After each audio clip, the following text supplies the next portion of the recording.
কেমন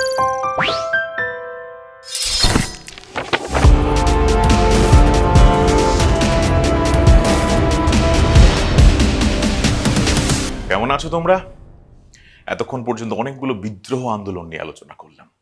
আচ্ছা বলো তো, এর মধ্যে কোন বিদ্রোহটা সর্বাত্মক, নাকি এরকম কোনো বিদ্রোহ নিয়ে আলোচনা করিনি? সর্বাত্মক মানে সমগ্র ভারতব্যাপী, বা সবচেয়ে তার প্রভাব বেশি, বা এই আন্দোলনের মধ্যে দিয়ে আমরা সবাইকে পেয়েছি, বা সমস্ত শ্রেণীতে এই আন্দোলন তার দাগ কেটে গেছে, এরকম কিছু এসেছে কি? আমার তো মনে হয় এরকম কিছু এসেও আসেনি, এইবার আসবে। আর এইবার যেটা আসবে সেটা হচ্ছে নীল বিদ্রোহ।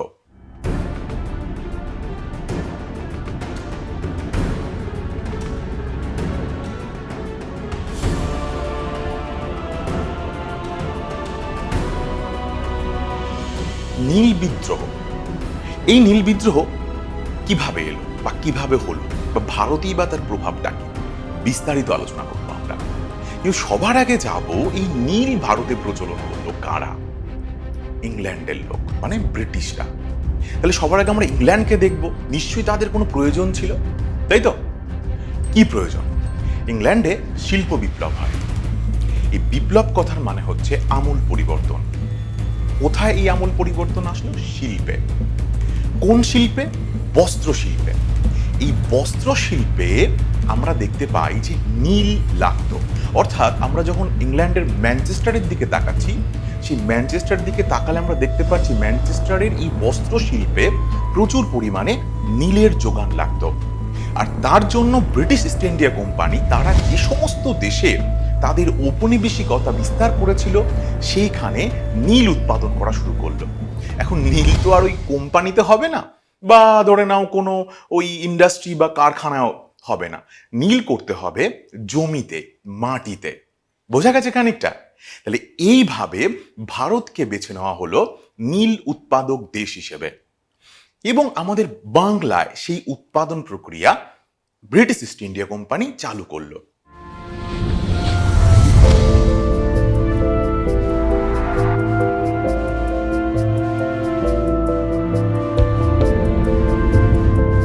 কারা চালু করেছিল?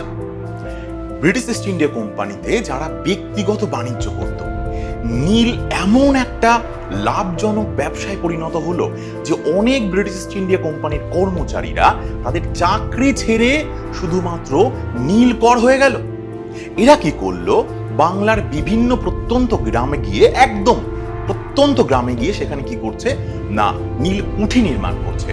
তারপর কৃষকদের ডেকে ডেকে বলছে, তোমরা যে ধান উৎপাদন করছো ক পয়সা পাও, তোমরা যে পাট উৎপাদন করছো, তোমরা যে গম উৎপাদন করছো সেখানে ক পয়সা পাও, তার থেকে নীল উৎপাদন করো।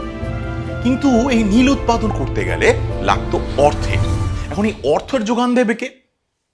এই কুঠির অধিপতিরা অর্থাৎ নীলকর সাহেবরা বলল যে আমরা তোমাদের দাদন দেব। কি দেবে? দাদন দেবে। দাদন কথার মানে কি? অগ্রিম।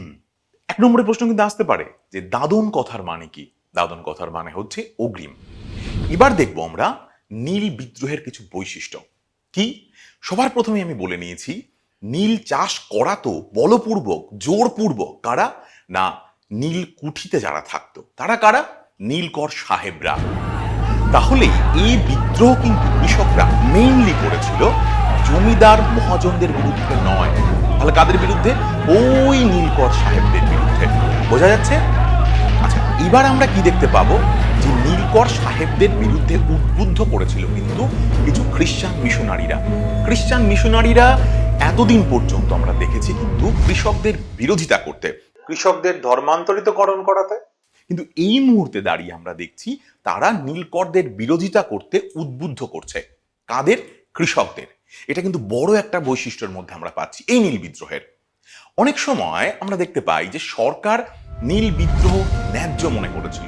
এখানে আমি ব্রিটিশ গভর্নমেন্টকে বলছি, অর্থাৎ ব্রিটিশ গভর্নমেন্ট কোথাও গিয়ে চাষিদের কথা একটু হলেও বোঝার চেষ্টা করছেন। কারণ নীলকর সাহেবরা এতটাই অত্যাচার করত। মানে ধরো দাদন 2 টাকা দিয়েছে, স্ট্যাম্প পেপারে লিখিয়ে নিয়েছে 10 টাকা। এবার এই কৃষকরা কোনোভাবেই কিন্তু সেটা কি করতে পারছে না, শোধ করতে পারছে না। আর যত দিন বাড়ছে কি হচ্ছে না, সুদের সুদ বেড়েই যাচ্ছে, যেটাকে আমরা তস্য সুদ বলে থাকি, এবং চক্রবৃদ্ধি হারে এই সুদটা বেড়ে যাচ্ছে। এবার এই বৈশিষ্ট্যগুলো দেখার পর আমরা কিন্তু ঢুকবো কারণে।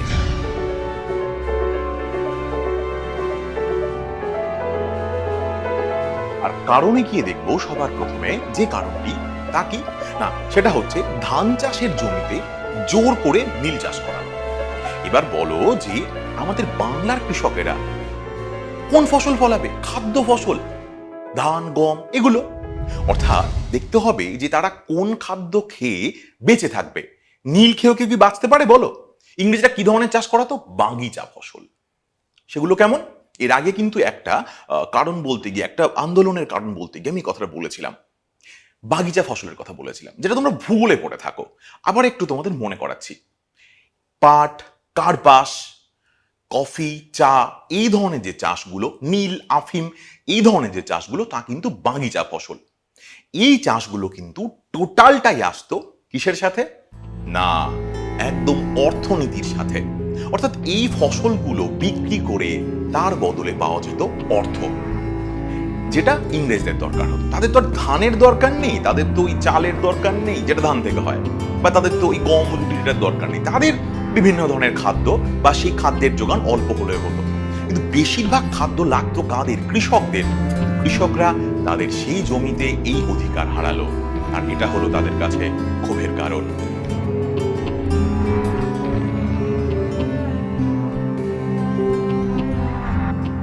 দ্বিতীয় কারণে আমরা আসবো। সেখানে গিয়ে দেখব নীলকর সাহেবরা যে অগ্রিম দিত, সেই অগ্রিম দিয়ে কি করাতো? নীল চাষ করাতো। এর ফলে কি হতো? ওই কৃষক ওই নীলকর সাহেবের কাছে দায়বদ্ধ থাকতো সেই নীলটা বিক্রি করতে। এইবার সাহেব তো পেয়ে বসলো, কারণ সাহেব বাজারে যা দাম নীলের তার থেকে কম দামে কৃষকদের কাছ থেকে নীল কিনত। এর ফলে কি হতো? কাদের ক্ষতি হতো? কৃষকদের ক্ষতি হতো। এরপরে আমরা আসবো তার পরের কারণে। সেই কারণটাই গিয়ে আমরা কি দেখতে পাচ্ছি? যে অনিচ্ছুক কৃষককে চামড়া ছাড়ানো চাবুক, যেটাকে শ্যামচাঁদ বলা হতো, শ্যামচাঁদ থাকতো চামড়ার তৈরি, একদম পিওর চামড়ার তৈরি একটা চাবুক। যে চাবুক চাষিদের পিঠে পড়লে, বুঝতেই পারছো, মানে একদম সপাত সপাত করে চাষিদের পিঠে পড়তো যদি তারা চাষ করতে রাজি না হতো।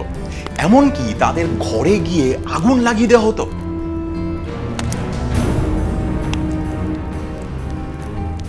যদি তাতেও তাদের ভেতরের আশ না মিটত, বা চাষিদের আরেকটু দমন পীড়ন করবো, তখন কি করত? সেই কৃষকের বাড়িতে গিয়ে তার মেয়ে বোনদের, অর্থাৎ সেই কৃষকদের ফ্যামিলির, যার পরিবারের মা বোনেদের উপরে কিন্তু অত্যাচার করত। এমনকি তার বাড়ির জিনিসপত্র নিয়ে চলে আসতো, যেমন গবাদি পশু, গরু, ছাগল, বা পোষ্য কোনো পাখি, যেরকম বলতে পারো মুরগি, এই জাতীয় কিছু, এগুলো নিয়ে এসে তারা তাদের মতো করে ব্যবহার করত। মেয়েদের সম্মানহানি কিন্তু কৃষকেরা কোনোভাবেই মেনে নিতে পারল না, যার ফলে তাদের মধ্যে একটা ভীষণ ক্ষোভের সঞ্চার হলো, আর যার ফলেই আমরা দেখতে পাবো নীল বিদ্রোহ। এবং এই নীল বিদ্রোহে এইবার আমরা আলোচনা করব নেতৃত্ব নিয়ে। নদিয়ার চৌগাছা গ্রামের দুই ভাই, বিষ্ণুচরণ এবং দিগম্বর বিশ্বাস, যাদের তুলনা করা হয় ইংল্যান্ডের কৃষক বিদ্রোহের দুই ভাইয়ের সাথে, যার নাম ওয়াট এবং টাইলার। এরাও কিন্তু ইংল্যান্ডে কৃষক বিদ্রোহ করেছিল। ঠিক একই রকম ভাবে আমাদের দিগম্বর এবং বিষ্ণুচরণ বিশ্বাস লড়াই করলেন নীলকরদের বিরুদ্ধে। এছাড়া বাঁশবেড়িয়ার বৈদ্যনাথ ও বিশ্বনাথ সর্দার, সুন্দরবনের রহিমুল্লাহ, মালদহের রফিক মণ্ডল, মল্লিকপুরের পাঁচু শেখ, এরা কিন্তু ভীষণভাবে লড়াই চালিয়ে গিয়েছিলেন। এইবার আমরা দেখব যে নীল বিদ্রোহে বিদ্বজ্জন, আচ্ছা আচ্ছা আচ্ছা আচ্ছা ঠিক করে বলছি, নীল বিদ্রোহে শিক্ষিত সম্প্রদায়ের মনোভাব, তারা কি ধরনের মনোভাব পোষণ করছেন, এটা দেখতে গিয়ে আমরা দেখব যে এই সময় নীল বিদ্রোহের প্রেক্ষাপটে নাটক লেখা হলো। লিখলেন দীনবন্ধু মিত্র। নাটক লিখলেন তিনি নীল দর্পণ। অর্থাৎ দর্পণ কথার মানে হচ্ছে আয়না। তিনি সেখানে দেখালেন যে কিভাবে নীলকর সাহেবরা আমাদের বাংলার কৃষকদের উপরে অত্যাচার করেছে। যে নাটক প্রকাশ হলো ইংরেজিতে। প্রকাশক ছিলেন পাদ্রী জেমস লং সাহেব, এবং এই নাটক যিনি অনুবাদ করলেন তিনি হচ্ছেন প্রবাদ প্রদীপ মাইকেল মধুসূদন দত্ত। শিশির কুমার ঘোষ তার পত্রিকায় ছদ্মনামে কৃষকদের হয়ে উৎসাহজনক চিঠি লিখলেন। এছাড়া আমরা দেখতে পাই ঈশ্বরচন্দ্র গুপ্তকে সংবাদ প্রভাকরে এবং অক্ষয় কুমার দত্তকে তত্ত্ববোধিনী পত্রিকায় কৃষকদের উৎসাহিত করে চিঠি লিখতে। এবার আমরা যাব নীল বিদ্রোহের মূল্যায়নে, এবং সেই মূল্যায়নের মধ্যেই খুঁজে নেব নীল বিদ্রোহের গুরুত্বকে। সবার প্রথমে তাকাবো 1860 খ্রিস্টাব্দের 31শে ডিসেম্বর বাংলার ছোট লাট জিপি গ্র্যান্ড 5 সদস্যকে নিয়ে একটি কমিশন গঠন করে, যার নাম হয় নীল কমিশন। সেখানে কি হয় না, 3 কাঠিয়া প্রথা বা বিঘা প্রতি 3 কাঠা জমিতে নীল চাষ ধার্য হয়। এখানে বলে রাখি 20 কাঠায় 1 বিঘা, অর্থাৎ কৃষককে 3 কাঠা জমিতে ওই 1 বিঘা জমির 3 কাঠাতে তাকে নীল চাষ করতে হবে। বাকি 17 কাঠায় সে ধান বা গম ফলন করতে পারবে।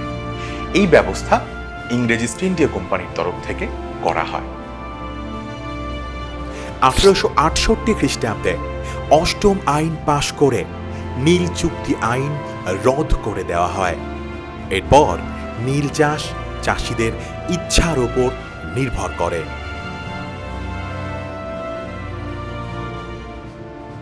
এরপরে আর কি দেখব, যে ঔপনিবেশিক শাসনের বিরুদ্ধে প্রথম সচেতন ও সংঘবদ্ধ গণ আন্দোলন বলা হচ্ছে একে, এবং এখানে আমরা বাংলার নানা সাহেবকে এর বিরুদ্ধে কিন্তু সোচ্চার হতে দেখি।